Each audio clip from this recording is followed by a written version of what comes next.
Episode opening സീനിൽ കൈറോസും ഫാമിലിയും അവരാണെങ്കിൽ ദൂരത്തായിട്ട് ടെസ്റോസ് ഐലാൻഡ് അതങ്ങനെ കത്തിയെരിയുന്നത് കാണുകയാണ്. കൈറോസിനാണെങ്കിൽ അത് കാണുമ്പോൾ തന്നെ മനസ്സിലാവും കാര്യമായിട്ട് ഐലാൻഡിൽ സംഭവിക്കുന്നുണ്ടെന്ന്. കൈറോസ് അവന്റെ വൈഫിനോട് പറയും, നീ എത്രയും വേഗം ആ ഫ്ലവർ ഫീൽഡിലേക്ക് പോകണം, ഇവിടേക്കും പ്രശ്നങ്ങൾ വ്യാപിക്കാനായിട്ട് സാധ്യത ഉണ്ടെന്ന് പറഞ്ഞ് കുതിരയെടുത്ത് രാജാവിന്റെ മാൻഷൻ അത് ലക്ഷ്യമായിട്ട് അങ്ങനെ സ്പീഡിൽ പോവാണ്. അവനാണെങ്കിൽ ചുറ്റും നോക്കും, ഒരുപാട് പേര് അപകടത്തിൽപ്പെട്ട് കിടക്കുകയാണ്. പക്ഷെ അവൻ ഒന്നും ചെയ്യാൻ കഴിയാതെ സ്ട്രെയിറ്റ് ആയിട്ട് മാൻഷന്റെ മുൻപിൽ വന്ന് ഡോറിൽ ആഞ്ഞടിക്കാണ്. ഡോർ തുറക്ക്, ഞാൻ കൈറോസ് ആണ്. ഉടനെ ആരോ ഒരാൾ ഡോർ ഓപ്പൺ ചെയ്യും. അപ്പോഴായിരിക്കും അകത്ത് കിടക്കുന്ന കാര്യങ്ങൾ അവൻ കാണുക. മാൻഷനിൽ ഇപ്പോൾ ഉള്ളത് ഡോഫ്ലമിംഗോയുടെ ആൾക്കാരാണ്. റിങ്കു കിങ് ആളിപ്പോ അവിടെ ഇല്ല. ഡോഫ്ലമിംഗോയുടെ ആൾക്കാർ അവര് മുഴുവൻ ആ ഒരു പാലസ് കീഴടക്കിയിരിക്കുകയാണ്. മോണറ്റ് ആണെങ്കിൽ ഇപ്പൊ നമ്മുടെ കൈറോസിനോട് പറയും, നിങ്ങളെല്ലാവരും ഇപ്പോ പുതിയ കിങ്ങിന്റെ അണ്ടറിലാണ്. നിനക്ക് നമ്മുടെ പുതിയ കിങ്ങിനെ കാണണ്ടേ? പുതിയ കിങ്ങിനെയും പഴയ റിങ്കോ കിങ്ങിനെയും ഒക്കെ ഞങ്ങൾ നിനക്ക് കാണിച്ചു തരാം, നീ എന്റെ കൂടെ വായോന്ന് പറഞ്ഞ് മോണറ്റ് ആണെങ്കിൽ ഇപ്പൊ അവനെയും കൂട്ടി മുകളിലേക്ക് പോവും. വയലറ്റിനാണെങ്കിൽ ഇപ്പൊ അവന്റെ കാര്യം ഓർക്കുമ്പോൾ ഒരുപാട് പേടി തോന്നും. അതിനാ ഡോഫ്ലമിംഗോയുടെ അസിസ്റ്റന്റ് പറയും, പേടിക്കേണ്ട ആവശ്യമൊന്നുമില്ല, അവനെ ഞങ്ങള് പ്രത്യേകിച്ച് ഒന്നും ചെയ്യാൻ പോകുന്നില്ല, അവനെ ഞങ്ങളുടെ കിങ്ങിന് ആവശ്യം വരുമെന്ന് പറയും. ഇവിടെ അവനാണെങ്കിൽ മോണറ്റിനോട് ചോദിക്കും, സത്യം പറയും, നിങ്ങൾ എല്ലാവരും പൈററ്റ്സ് അല്ലേ? നീ ആ മെയിൻ പൈററ്റിന്റെ അസിസ്റ്റന്റ് അല്ലേ? മോണറ്റ് ആണെങ്കിൽ അവനെ ഒരു പ്രത്യേക റൂമിലേക്ക് കയറ്റി വിടുകയാണ്. ഉടനെ ആ ഷുഗർ പെണ്ണ് ഇപ്പൊ അവന്റെ അടുത്തേക്ക് വരും. കൈറോസിനാണെങ്കിൽ ഒന്നും മനസ്സിലാവില്ല. നീ ആരാ, നീ എന്താ ഇവിടെ എന്നൊക്കെ അവളോട് ചോദിക്കും. അടുത്ത നിമിഷം രണ്ടുപേര് വന്ന് ഇപ്പൊ കൈറോസിനെ അറ്റാക്ക് ചെയ്യാണ്. ആ ഗ്യാപ്പിൽ ആരോ അവന്റെ കാലില് സീപ്രസൻ സ്റ്റോൺ ഉപയോഗിച്ചുണ്ടാക്കിയ ഒരു ലോക്ക് അത് ഇടുകയാണ്. അവൻ വാളൊക്കെ വെച്ച് വെട്ടി നോക്കും, പക്ഷെ അതിന് യാതൊരു പോറലും ഏക്കില്ല. അത് വളരെ സ്ട്രോങ് ആയിട്ടുള്ള ചെയിനാണ്. ട്രെയിനാണെങ്കിൽ അങ്ങനെ നീങ്ങും. അപ്പവൻ കാണും ആ ഡോഫ്ലമിംഗോ അവനാണെങ്കിൽ റിങ്കു കിങ്ങിനെ അവന്റെ കാലിന്റെ അടിയിൽ വെച്ച് ചവിട്ടി മെതിക്കുകയാണ്. അവനാണെങ്കിൽ അത് കണ്ട് സഹിക്കാനാവില്ല. അവൻ എങ്ങനെയെങ്കിലും ആ ചങ്ങല തകർക്കാനായിട്ട് ഒരുപാട് കഷ്ടപ്പെടും. പക്ഷെ അത് ഭയങ്കര സ്ട്രോങ് ആണ്. അവൻ ദേഷ്യപ്പെട്ട് പറയും, നിങ്ങൾക്കൊക്കെ എന്താ വേണ്ടേ? എന്തിനാണ് കിങ്ങിനോട് ഇങ്ങനെ ചെയ്യണേ? ഈ ചെയിൻ അത് അഴിച്ചുവിട്, എനിക്ക് ഡെവിൾ ഫ്രൂട്ടിന്റെ പവറൊന്നും ഇല്ലാന്ന് കൈറോസ് വിളിച്ചു പറയും. പക്ഷേ അവർക്ക് നന്നായിട്ട് അറിയാം കൈറോസ് നല്ലൊരു സ്ക്വാഡ്സ്മാൻ ആണെന്ന്. 3000-ലധികം ഫൈറ്റിംഗ് മിഷൻസിൽ അവൻ ജയിച്ചിട്ടുള്ളവരാണ്. സോ അത്ര എളുപ്പത്തിൽ അവനെ തോൽപ്പിക്കാൻ പറ്റില്ല. ഡോഫ്ലമിംഗോ ആണെങ്കിൽ അവനോട് പറയും, നീ പേടിക്കേണ്ട ആവശ്യമൊന്നുമില്ല, ഇനി മുതൽ നിങ്ങൾക്ക് പുതിയൊരു കിങ്ങാണ് ഈ രാജ്യത്തിന് ഉണ്ടാവാൻ പോകുന്നത്. അത് മറ്റാരുമല്ല, ഞാൻ തന്നെയാണ്. റിങ്കു ഫാമിലിയിൽപ്പെട്ട ആരും ഇനി ഇവിടെ ജീവിച്ചിരിക്കാനായിട്ട് പാടില്ല. എനിക്കറിയാം സ്കാർലറ്റും നിങ്ങളുടെ മകളും അവർ രണ്ടുപേരും എവിടെയാണ് ഉള്ളതെന്ന്. അവരെ കൊല്ലാനായിട്ട് ഞാൻ ഓൾറെഡി ആളെ അയച്ചു കഴിഞ്ഞു. ഇനി ഒരാളും ഇവിടുന്ന് ജീവനോടുകൂടെ എവിടേക്കും പോവില്ല. ഇനി ഇവിടെ റോയൽ ഫാമിലിയിലെ ഒരാൾ പോലും ജീവിച്ചിരിക്കില്ല. അത് കേട്ട നമ്മുടെ ആള് അവനവന്റെ കാല് വെട്ടിയെറിഞ്ഞ് ഡോഫ്ലമിംഗോയെ തകർക്കാനായിട്ട് എടുത്ത് ചാടി വരികയാണ്. ഇങ്ങനെ ഒരു വമ്പൻ ട്വിസ്റ്റ് ആരും പ്രതീക്ഷിച്ചതല്ല. കൈറോസ് അവനെ എന്തെങ്കിലും ചെയ്യുന്നതിന് മുൻപ് ആ പെണ്ണ് അവളാണെങ്കിൽ ഇപ്പൊ അവനെ ടച്ച് ചെയ്യാണ്. ഷുഗർ അവനെ ടച്ച് ചെയ്യേണ്ട താമസം സെക്കൻഡുകൾ കൊണ്ട് അവനൊരു ടോയ് ആയി മാറും.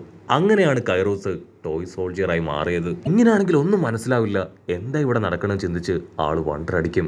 ഇവിടെ ഒരു കാല് നഷ്ടപ്പെട്ട് കൈറോസ് അവൻ വെറും ഒരു ടോയ് സോൾജിയറായി മാറി. പക്ഷെ എങ്കിലും ടോയ് സോൾജിയർ കഷ്ടപ്പെട്ട് ഇപ്പൊ കിങ്ങിനെ രക്ഷിച്ച് പുറത്തേക്ക് കൊണ്ടുവരും. പക്ഷെ കിങ്ങിനാണെങ്കിൽ ഇപ്പൊ ടോയ് സോൾജിയറിനെ തിരിച്ചറിയാൻ കഴിയില്ല. ടോയ് സോൾജിയർ ഉടനെ ആളുടെ ഫാമിലിയുടെ അടുത്തേക്ക് വരും. അവൻ കഷ്ടപ്പെട്ട് ബുദ്ധിമുട്ടി അവരെ പ്രൊട്ടക്ട് ചെയ്യാൻ ശ്രമിക്കും. പക്ഷെ അപ്പോഴേക്കും അവന്റെ മുൻപിൽ വെച്ച് സ്കാർലെറ്റിനെ ഒരു വില്ലൻ ഷൂട്ട് ചെയ്യാണ്. അവളെ ഷൂട്ട് ചെയ്ത് മറ്റാരുമല്ല, സാക്ഷാൽ ഡേമൺ ടേ. അത് കണ്ട് കൈറോസ് ആണ് എങ്ങനെയെങ്കിലും അവളെ വാരിയെടുക്കാനായിട്ട് അവളുടെ അടുത്തേക്ക് ഓടുകയാണ്. ഉടനെ ആ വില്ലന്മാര് അവര് അവളുടെ ബോഡിക്ക് ചുറ്റും അങ്ങനെ റൗണ്ട് ചെയ്ത് നിൽക്കുകയാണ്. കൺട്രോൾ പോയ കൈറോസ് അവൻ എടുത്തു ചാടി അവരെ പിടിച്ചു വലിച്ച് തല്ലി തല്ലി കൊല്ലും. കൈറോസ് അവളുടെ കയ്യിലേക്ക് നോക്കും. റബേക്കയ്ക്ക് കൊടുക്കാൻ വെച്ച ഒരല്പം ഭക്ഷണം അവളുടെ കയ്യിലുണ്ടാവും. അവൻ ഓടി വന്ന് ഇപ്പൊ സ്കാർലെറ്റിനെ താങ്ങിയെടുക്കും. സ്കാർലെറ്റ്, ഇത് ഞാനാണ് കൈറോസ്. അതിന് അവളാണെങ്കിൽ കൈറോസിനെ മനസ്സിലാവാതെ അവളുടെ കയ്യിലുണ്ടായിരുന്ന ഫുഡ് അത് അവന് നേരെ നീട്ടുകയാണ്. നിങ്ങൾ ആരാണെന്ന് എനിക്കറിയില്ല, എന്റെ മകൾ റബേക്ക, അവൾ വിശന്ന് തളർന്നിരിക്കുകയാണ്, എത്രയും വേഗം ഈ ഭക്ഷണം അത് അവൾക്ക് കൊടുക്കണമെന്ന് പറഞ്ഞ് അവൾ മരിക്കുകയാണ്. കൈറോസിനാണെങ്കിൽ അത് സഹിക്കാനായിട്ടാവില്ല.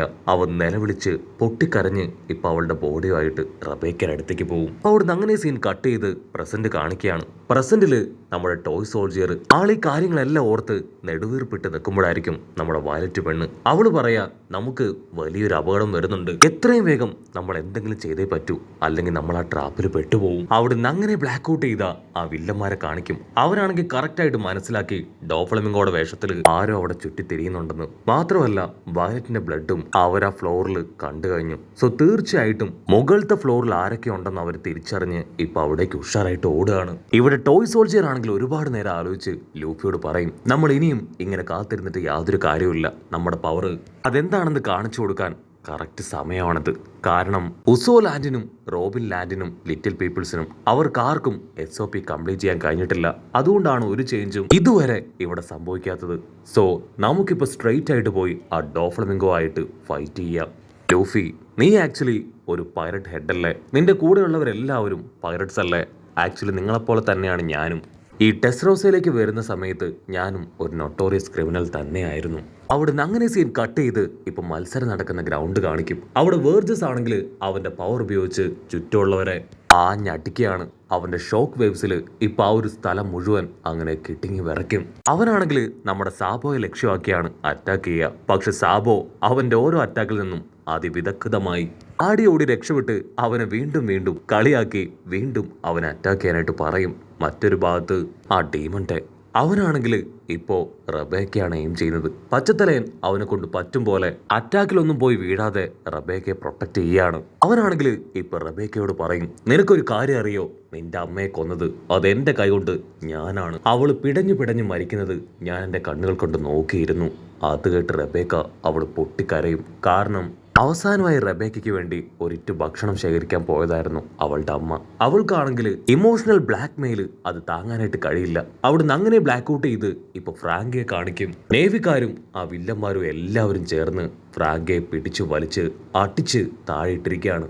മുഖമൊക്കെ വീങ്ങി ചോരയൊക്കെ തുളുമ്പി പവർ മുഴുവൻ ഡ്രെയിൻ ഔട്ടായി അവൻ അങ്ങനെ കിടക്കും.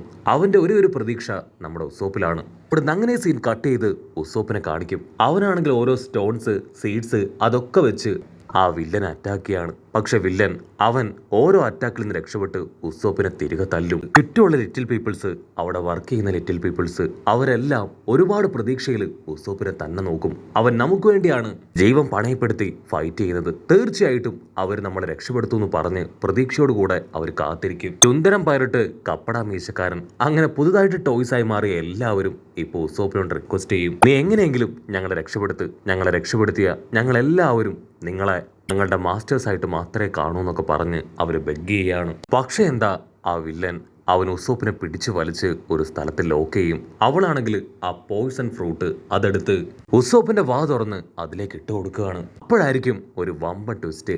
ആക്ച്വലി അതൊരു പോയ്സൺ ഫ്രൂട്ട് അല്ല, മറിച്ച് ഒരുപാട് സ്പൈസി ആയിട്ടുള്ള ഒരു ഫ്രൂട്ടാണ്. അത് വയറ്റിലേക്ക് പോകേണ്ട താമസം ഉസോപ്പാണെങ്കിൽ ഡ്രാഗനെ പോലെ പുറത്തേക്ക് തീ തുപ്പുകയാണ്. അത് കണ്ട ഷുഗർ പെണ്ണും വില്ലനും അവർ പേടിക്കും. ഷുഗർ ആണെങ്കിൽ ബോധം കെട്ട് താഴേക്ക് വീഴും. അത് കണ്ട് ലിയോ അവനാണെങ്കിൽ സന്തോഷത്തിൽ തുള്ളിച്ചാടുന്നതോട് കൂടെ ഈ ഒരു എപ്പിസോഡും അവസാനിക്കുന്നു. എപ്പിസോഡ് ഇഷ്ടപ്പെടുകയാണെങ്കിൽ തീർച്ചയായിട്ടും ലൈക്ക് ചെയ്യാനും കമന്റ് ചെയ്യാനും ഷെയർ ചെയ്യാനും മറക്കല്ലേ. അടുത്തൊരു അടിപൊളി എപ്പിസോഡുമായിട്ട് കാണുന്നവരെ it's me with Mallu episode.